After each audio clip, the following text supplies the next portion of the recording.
Setelah Imam Mahdi, dia lahir, dia membesar seperti seorang manusia biasa, tapi seorang lelaki yang saleh, remaja yang saleh, membesar sampai dia berumur di antara 30 hingga 40. Waktu tu dia akan keluar.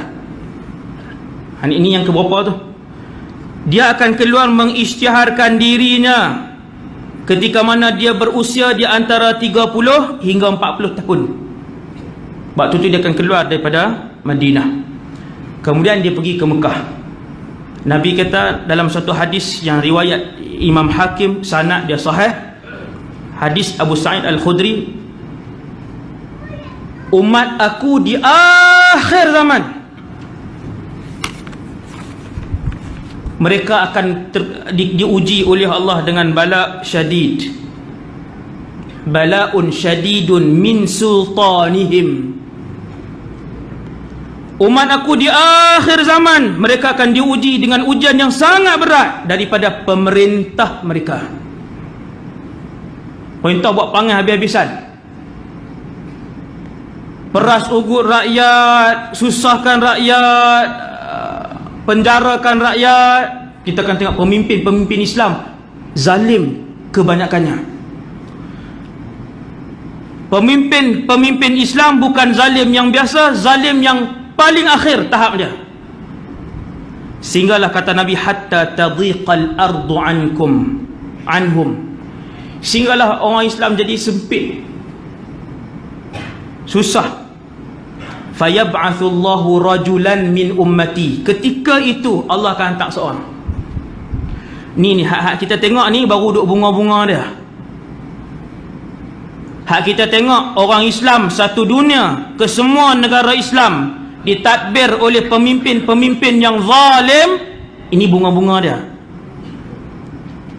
Tak mana pemimpin yang adil? Saya tak kata semua, saya kata tadi majoriti.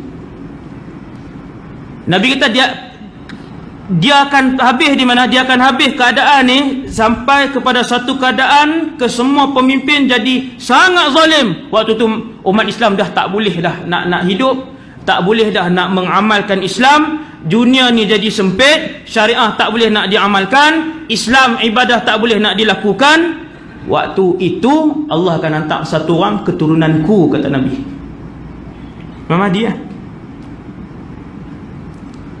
dia akan duduk bersama dengan mereka selama 7 atau 8 atau 9. Nabi kata para ulama 9 tahun.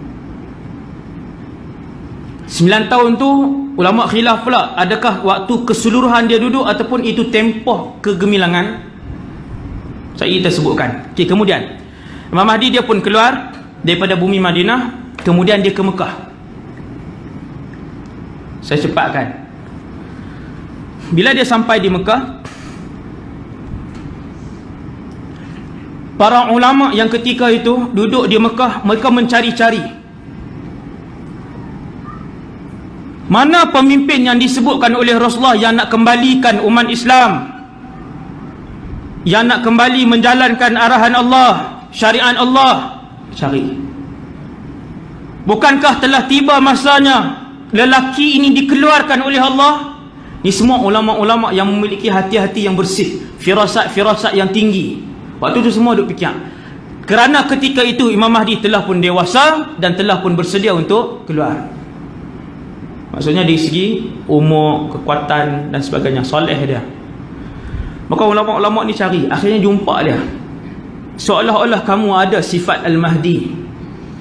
Mereka pun tanya dia, ulama-ulama ni, ulama-ulama berimpun, berkumpul dan tanya lelaki ni. Jumpa dia, tanya.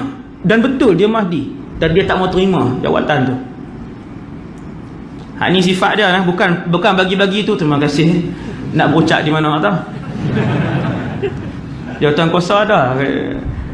Ni jenis kebulok dengan jawatan ni, jenis gila jawatan ni bukan Mahdi. Imam Mahdi ketika ulama tawar dekat dia, ulama kata kamulah yang disebut oleh Rasulullah. Ulama bentang dekat dia. Wahai pemuda sekian. Ulama bentang satu. Ni ciri-ciri inilah hadis yang banyak ni. Dia kata aku tak mampu. Dia larikan diri ke Madinah. Pendekkan cerita, kemudian dia kembali ke Mekah, kemudian dia dibai'ah. bainar rukni wal maqam, depan Kaabah dia dibai'ah. Bai'ah ni maksudnya para ulama ni kata kami telah bersetuju untuk mengangkat kamu sebagai pemimpin akhir zaman kepada umat Islam, dan kami bersetuju untuk memberikan seluruh walak kami. Itulah bai'ah. Bai'ah ni ada dalam Islam. Dan satu hari kita akan bai'ah Imam Mahdi ni. Tuan-tuan, bila dia dibai'ah, viral tak? Oh, mestinya semua status lah Imam Mahdi dah keluar. Masya Allah, bersiaplah apa macam-macam lah. Hak takak gambar apa semua kan. Wallahu alam, saya tak tahu sama ada teknologi ni. Kalau ada, maka tersebarlah dengan laju. Dia dibai'ah semua, kemudian tentera tadi keluar. Tentera tadi keluar setelah Imam Mahdi yang sebenar dibai'ah ini oleh para ulama, orang Islam yang berada di Mekah pun semua pakai bai'ah dia. Tentera ni sedang jalan datang. Sampai di Baida, dia akan ditelan keseluruhannya. Habis, kemudian Imam Mahdi pun kumpulkan orang. Mula bergerak. Dia orang Madinah, dibai'ah di Mekah. Dia akan bergerak ke Syam, dan pusat pemerintahannya ataupun tempat dia berkemah, tempat dia statik, tempat dia camp dia adalah di Masjidil Aqsa di Palestin, di Baitul Maqdis. Tuan-tuan, setelah dia siapkan tentera dan sebagainya, dia akan bergerak ke sana. Dia bergerak ke sana, menawan sekali lagi Baitul Maqdis.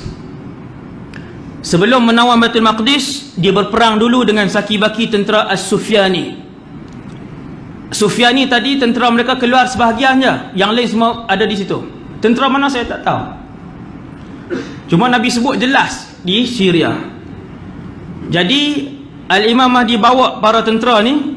Dalam masa yang sama, umat Islam mujahidin daripada seluruh dunia datang. Ini baru perang yang sebenar kan. Kita malam ni kan, nak tahu kita pi ke tak, tanya diri kita malam ni. Kalau hak diri kita malam ni, hati kita jawab payah kot, maka payahlah kalau dia keluar 5 tahun lagi pun. Siapa yang dalam hati dia boleh sebut insya-Allah aku sanggup, maka insya-Allah lepas 5 tahun pun dia akan sanggup, dan dia akan jadi salah seorang. Dan tak ramai yang akan mati syahid tu. Tak ramai yang akan dapat kelebihan ni. Dahsyatlah tuan-tuan. Kelebihan dia apa? Saya kita sebut cara laju. Kemudian dia pun berlawan dengan saki-baki Sufyan ni, menang. Bila menang, dia boleh masuk dalam Baitul Maqdis. Dia dan tentera-tenteranya yang lain pun makin duk datang apa semua, bergabung. Kemudian mereka menguasai Palestin. Duduk situ.